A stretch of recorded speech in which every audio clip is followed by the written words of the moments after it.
अक्षय शिंदेच्या कुटुंबियांचं अमित शहा, फडणवीस, रश्मी शुक्लांना पत्र. जीवाला धोका असल्याचं सांगत सुरक्षेची मागणी, कुटुंबाला धमक्या येत असल्याचाही पत्रामध्ये उल्लेख. केंद्रीय निवडणूक आयुक्त 2 दिवसांच्या महाराष्ट्र दौऱ्यावर. निवडणूक आयोगाचे मुख्य निवडणूक आयुक्त राजीव कुमार मुंबईमध्ये दाखल. विधानसभा निवडणुकांच्या तयारीचा आढावा घेण्यासाठी दौऱ्याचं नियोजन. राष्ट्रवादीचे प्रदेशाध्यक्ष सुनील तटकरेंची केंद्र सरकारच्या महत्त्वाच्या समितीवर नियुक्ती.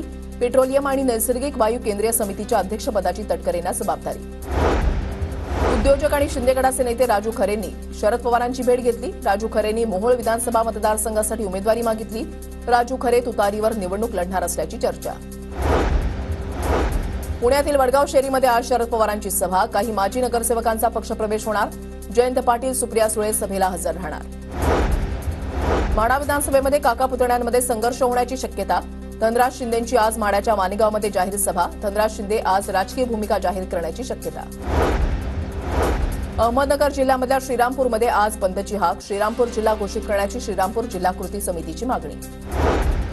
मुंबई ठाण्यामध्ये रात्रभर मुसळधार पावसाची हजेरी. पहाटे पावसानं विश्रांती घेतली. मुंबईतील लोकल रस्ते वाहतूक सुरळीत सुरू. कल्याणमध्ये मध्यरात्रीपासून मुसळधार पाऊस. कल्याण डोंबिवली पालिकेकडून पाण्याचा निचरा करण्यासाठी 3 पंप कार्यरत.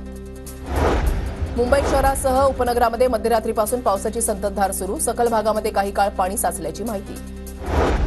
मुंबईमध्ये काल 4 वर्षातील सप्टेंबरचा सर्वाधिक पाऊस. 24 तासामध्ये 170 मिलीमीटर पावसाची नोंद. 2017मध्ये 303.7 मिलीमीटर पावसाची नोंद. मुंबईला पाणी पुरवठा करणाऱ्या 7 जलाशयांमध्ये 99% पाणी साठा. यामुळे मुंबईमध्ये यंदा पाणी कपात टळण्याची शक्यता. अतिवृष्टीमुळे राज्यामधील 33,000 हेक्टरवरील पिकं पाण्यात. परतीच्या पावसाचा 12 जिल्ह्यांना फटका. सर्वाधिक नुकसान बीड जिल्ह्यामधल्या शेतीचं. सोयाबीन, कापसासह इतर पिकांना मोठा फटका.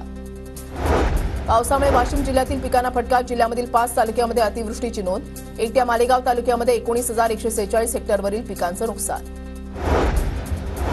बीडच्या परळी तालुक्यामधल्या जिरवाडी शिवारामध्ये काढणीला आलेलं सोयाबीन पीक पाण्यात. नुकसान झालेल्या पिकांचे पंचनामे करून मदत मिळावी, शेतकऱ्यांची मागणी.